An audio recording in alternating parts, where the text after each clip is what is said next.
Hola, les doy la bienvenida al encuentro de intoxicaciones en el montón. Vamos a ver un breve marco teórico sobre generalidad. Entonces, cuando nos encontramos frente a un paciente intoxicado, ¿cómo deberíamos proceder? Básicamente tenemos que apuntar a la estabilización del mismo y obviamente vamos a realizar la regla del ABCD como hacemos habitualmente, como para obviamente mantener vivo el mismo. ¿Cuáles serían las cosas que vamos a tener en cuenta para la intervención ante nuestro paciente? Bueno, vamos a evaluar cuál es la dosis que ha recibido ese paciente del tóxico. Generalmente las dosis son pequeñas, pero en algunos casos pueden ser importantes. La vía de ingreso del tóxico es muy frecuente que sea la vía oral, pero tenemos que considerar también la percutánea, la inhalatoria, ¿sí? Y todo eso nos va a ayudar a la decontaminación de las medidas que vamos a ir realizando. Obviamente es muy importante evaluar el tiempo que ha transcurrido desde que el paciente se ha expuesto a ese tóxico, ya sea si estamos hablando de apenas unos minutos o ya llevamos algunas horas. También, como decíamos, es muy importante para saber cuáles van a ser las medidas de rescate que vamos a utilizar. Y por último, vamos a tratar de evaluar aquellas propiedades físico-químicas del compuesto, ya sea el estado físico, si estamos hablando de algún producto líquido, escamos, polvo, la viscosidad que tiene el mismo producto, cuál es su relación con el agua, o la reactivación, la reactividad que pueden tener, ya sea, por ejemplo, formando DAO. El tipo de intervención que vamos a realizar, vamos a tomar en cuenta, además de estos factores que mencionamos, también la toxicocinética, o sea, el tipo de absorción que tiene, el tipo de liberación, cuántas son las proteínas, cuál es el volumen de distribución, cuál es la excreción de este tóxico que tenemos frente a nosotros. La toxicodinamia, para ver cómo va actuando en el organismo. La toxicidad, cuál es la acción que tiene sobre los distintos órganos blancos. Obviamente vamos a considerar también la condición clínica y estabilidad del paciente y la posibilidad de la disponibilidad del antídoto, porque nos ocurre que en algunas intoxicaciones podemos tener el antídoto, o sea, esa intoxicación cuenta con un antídoto específico para su tratamiento, pero a veces no lo tenemos en disponibilidad. Cuando hablamos de descontaminación, estamos hablando de aquellas medidas terapéuticas que están destinadas a disminuir la exposición al tóxico o a la toxina. Vamos a utilizarlas para prevenir una lesión y también para reducir la absorción del mismo. El tema que tiene es que a veces también implican algún riesgo.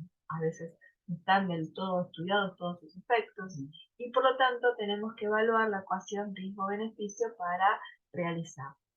Y cuando están indicadas, la precocidad será precisa para que sean eficaces.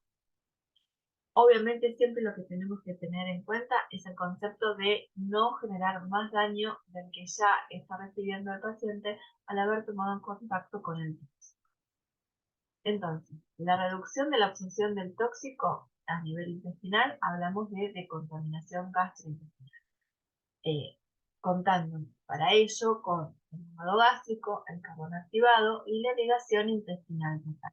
Antiguamente también se utilizaba en vómito provocado, pero hoy ha caído en desuso.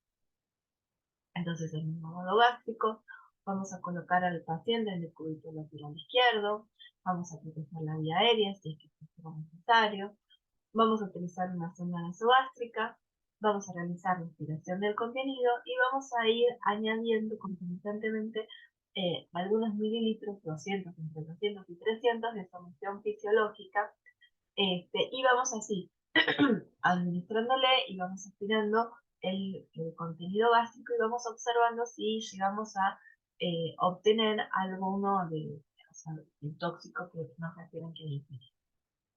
Vamos a tener determinadas precauciones porque esto nos puede ocasionar trastornos cardíacos o ser un potencial depresor del sistema nervioso central.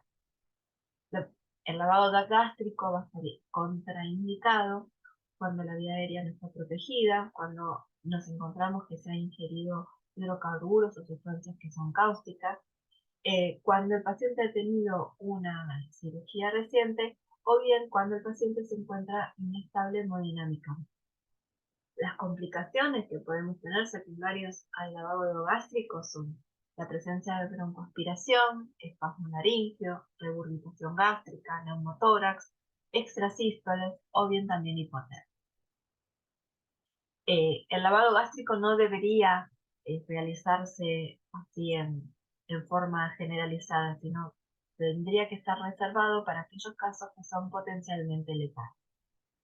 Ahora pasamos al carbono activado.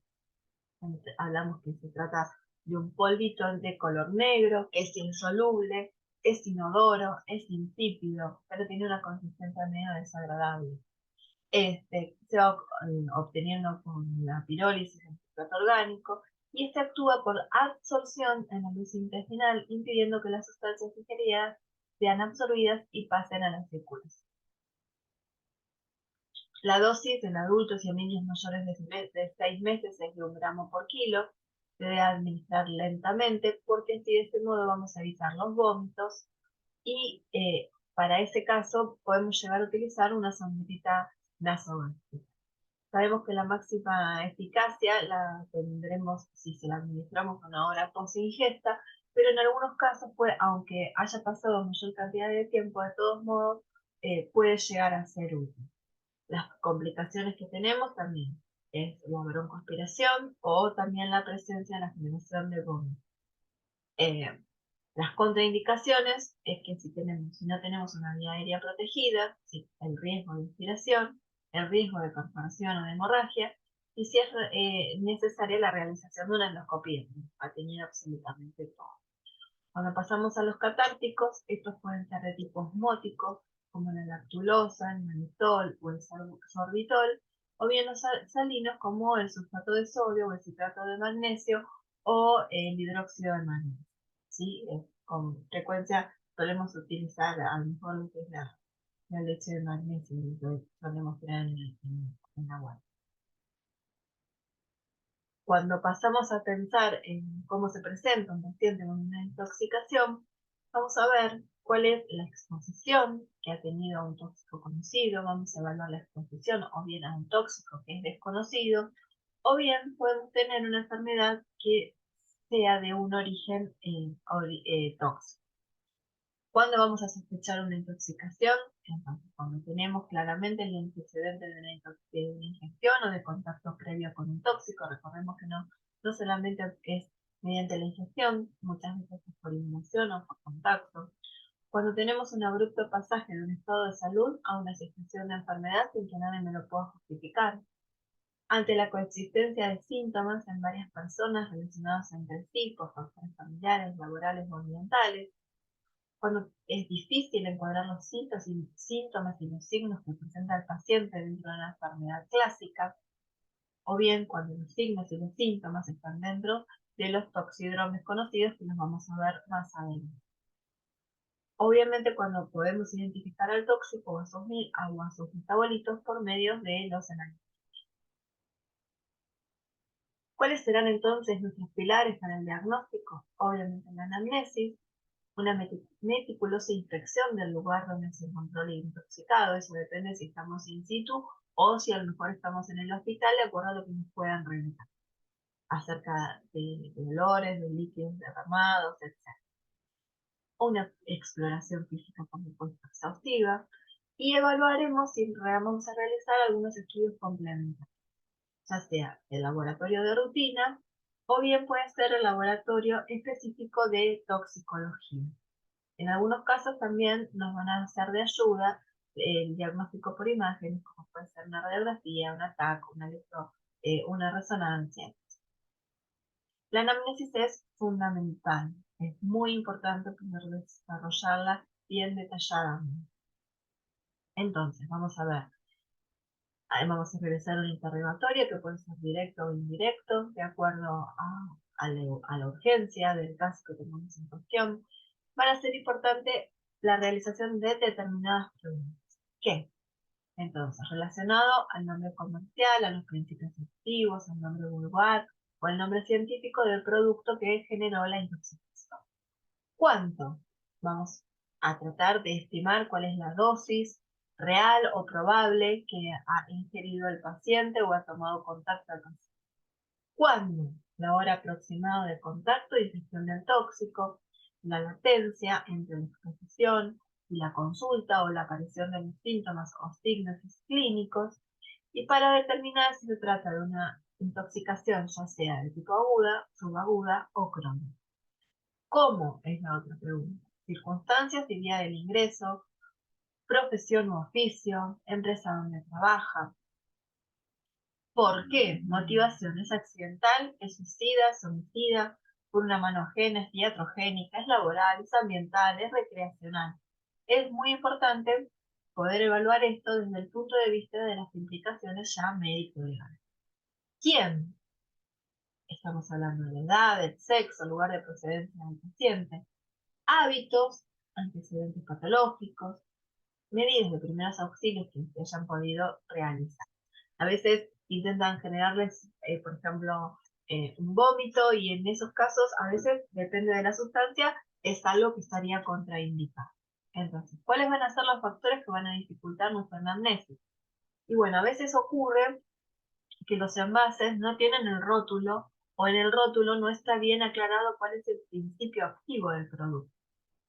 La confusión en envases y en rótulos de productos farmacéuticos, o bien porque a veces cambian los envases, los papás, para, tal vez pensando en productos de limpieza o insecticidas por alguna razón, y eso lleva también a la confusión, ya sea con el niño para que lo tome, o bien después para poder identificar cuál es el agente. Evaluar la presencia en el mercado de productos prohibidos y adulterados, que no siempre el producto que nos lo venden es el que está registrado en ANMAT y que está evaluado. La presencia en el mercado de productos con idéntico nombre comercial pero distintos principios activos. El desconocimiento de los padres sobre lo conveniente de lo que ha ingerido el paciente. El bajo nivel cultural, y a veces existe una mentira deliberada, ya sea de los padres o del acompañante, donde, teniendo algún tipo de acción médico-legal, a veces mienten en forma deliberada como para poder evitar. La exploración física, bueno, vamos a pensar en los signos vitales, en el patrón respiratorio y cardiocirculatorio del paciente, en su nivel de conciencia, en el tamaño y la forma de las pupilas, que muchas veces nos aportan datos muy importantes, en el aspecto de la piel, el estado del sistema gastrointestinal, el sistema neurológico, vamos a volver bien todo lo que...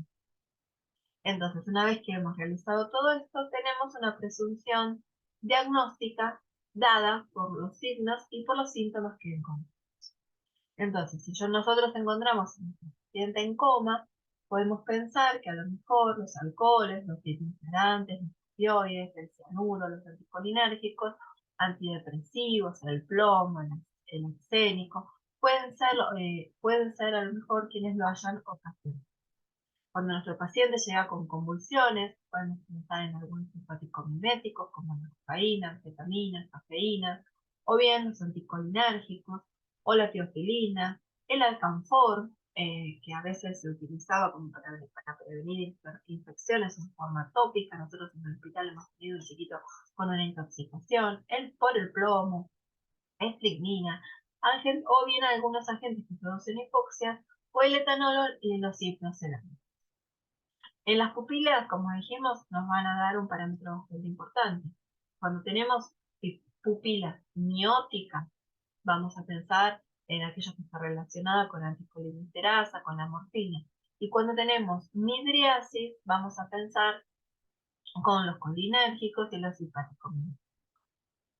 Al evaluar la ventilación, vamos a ver si está disminuida, podemos pensar alcoholes, barbitúricos, benzodiazepinas, opioides, o al estar aumentada, podemos pensar en aquellos agentes que son hipoxemiantes, como pueden ser el monóxido de carbono, el cianuro, las metahemoglobinemia, algunos tóxicos que puedan inducir acidosis metabólica, como los alcoholes y los glicoles, como el hierro, como la isoniazida, o algunas drogas que nos pueden ocasionar falla hepática y también los salicilatos, que fue una intoxicación muy frecuente hace varios años atrás por el uso de las aspirinas en los niños. La taquicardia la encontramos entre la presencia de anticolinérgicos, antihistamínicos, antidepresivos, simpático-miméticos, por supuesto. La bradicardia, al revés, con metabloqueantes, bloqueantes de los canales cálcicos, opioides o algunos agentes colinérgicos. El paciente puede tener hipertensión también ante agentes anticolinérgicos, antihistamínicos, antidepresivos, ante el uso de simpático-miméticos, intoxicaciones por plomo con hormonas tiroideas, la hipervitaminosis A, o mismo en el síndrome de abstinencia. Al revés, hipotensión, vamos a tener unas intoxicaciones con monóxido de carbono, con cianuros, nitritos, opioides, barbitúricos. El paciente se puede presentar con hipertermia cuando tenemos una abstinencia al etanol, simpático-miméticos, salicilatos, feniotiacinas, peniciclinida, metales, losimao y los anticolinérgicos. Al revés, hipotermia, vamos a tener por el uso de beta-bloqueantes, con intoxicaciones por monóxido de carbono, con colinérgicos, etanol, hipnosedante. Entonces, también tenemos lo que se llama la presunción diagnóstica por toxidromia. Son los datos recogidos a través de la anamnesis y el examen físico, vamos a integrarlo en lo que se llama toxidromia, que es una constelación de signos y de síntomas que sugiere la intoxicación por una clase específica de sustancias. Entonces, los síntomas y los signos que vamos a tener en cuenta son, como dijimos antes, estado de conciencia, la temperatura corporal, la frecuencia y el ritmo cardíaco, la tensión arterial, la frecuencia y la amplitud respiratoria, el estado de las pupilas, las secreciones y los ruidos hidroánicos. Todos estos son indicadores autónomos. Entonces, dentro de los síndromes tóxicos o toxidromes clásicos tenemos el síndrome colinérgico o anticolinesterasa, el anticolinérgico, el simpático-mimético, el sedativo hipnótico, el opioide, el alucinógeno o el serotonina.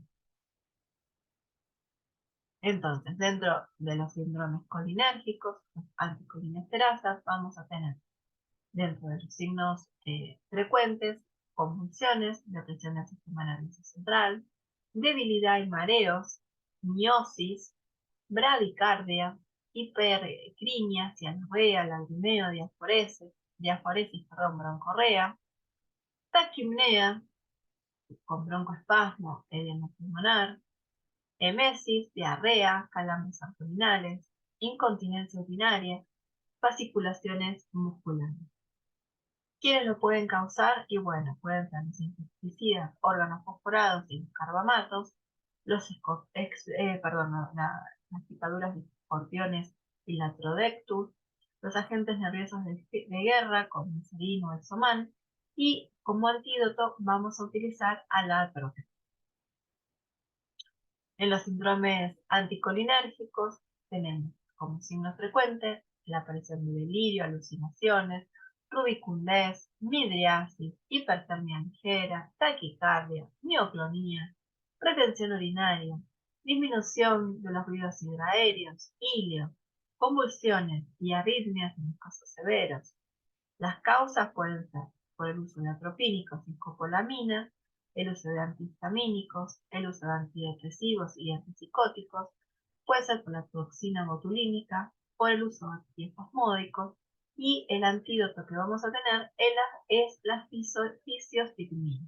Vamos a recordar lo del ojo seco, loco y caliente, como para recordar cuáles son los signos y los síntomas, a diferencia del antes. Dentro de los síndromes simpático-miméticos tenemos que aparecen con excitación psicomotriz, insomnio, delirio, paranoide, alucinaciones, hipertermia, taquicardia, hipertensión, diaforesis, pirorección, convulsiones. Y en algunos casos pueden llegar a presentar arritmias severas. Las causas frecuentes pueden ser intoxicación por cocaína, por anfetaminas, cafeína, teofilina, los disconjetivos a base de fenilestina, y el tratamiento va a ser con benzodiazepina. En el síndrome hipnosedante vamos a tener como signos frecuentes la aparición de coma o depresión respiratoria, las pupilas hiporreactivas, hipotensión, bradicardia, hipotermia, peristalsis que va a estar disminuida, va a estar hiporrefléxico y en algunos casos puede llegar a tener convulsión. ¿Qué lo pueden causar? Con frecuencia, bueno, el uso de barbitúricos, las benzodiazepinas, el etanol, la clonidina, los antipsicóticos y los anticonvulsivos. Pasando al síndrome opioide, los signos que vamos a encontrar con frecuencia son coma, con depresión respiratoria, miosis puntiforme, hipotensión, bradicardia o bradipnea, hipotermia, disminución de los medios hidroaéreos, hiporreflexia y en algunos casos también convulsión. ¿Qué lo puede causar? Bueno, el uso de opiáceos como la morfina, la heroína, el fentanilo, el tramadol, y el agonista que vamos a tener, el antagonista que vamos a tener es el uso de la naloxona. El síndrome alucinógeno, vamos a tener como signos frecuentes la fiebre, la midriasis, alucinaciones, despersonalización, taquicardia, hipertensión arterial, excitación psicomotriz. Como causas frecuentes tenemos las metanfetaminas, el LSD, la escopolamina, la ketamina, y también lo vamos a tratar con benzodiazepina. Dentro del síndrome serotoninérgico, los signos que nos vamos a encontrar con frecuencia son fiebre, excitación psicomotriz, convulsiones, midriasis, clonus con mucha frecuencia, acaticia, hiperreflexia, temblor, rigidez, disautonomías, diarrea, diáforesis. Y las causas tenemos algunos antidepresivos como la sertralina, la paroxetina, algunos IMAO, el tramadol, el fentanilo, y el tratamiento va a ser con benzodiazepina y ciproheptadina. Pasando al síndrome extrapiramidal, los signos son la rigidez, las distonías, el opistótono, la crisis oculogira, la corea, la presencia de trismus y la contracción orofacial. ¿Qué lo puede causar? Y bueno, los antipsicóticos, la metoclopramida, cocaína y el monóxido. Con el uso de la metoclopramida, a veces cuando los papás lo usan en exceso, también es frecuente que se puedan presentar las intoxicaciones, como le dan el Reliberán, la presencia de gastritis, de vómitos. El tratamiento será con difenidramina, piperideno y con benzodiazepina. Pasando al síndrome neuroléptico maligno, tenemos que sus signos son fiebre, coma, temblor, rigidez, opistótono, hiporreflexia, corea, bradiquinesia. Y pueden estar causados por algunos antipsicóticos, por el uso del litio, o bien por la suspensión de agonistas dopa. El tratamiento va a ser con brantonil. Y la hipertermia maligna, tenemos que los signos frecuentes son fiebre, excitación psicomotriz, rigidez a nivel rigor mortis, hiporreflexia, diaforesis, vamos a tener la piel moteada y los ruidos hidroaéreos van a estar disminuidos. Las causas pueden ser por algún anestésico de tipo inhalatorio y el tratamiento será dantroleno también. Bueno, muchísimas gracias, espero que haya sido de utilidad y nos vemos entonces en el próximo encuentro.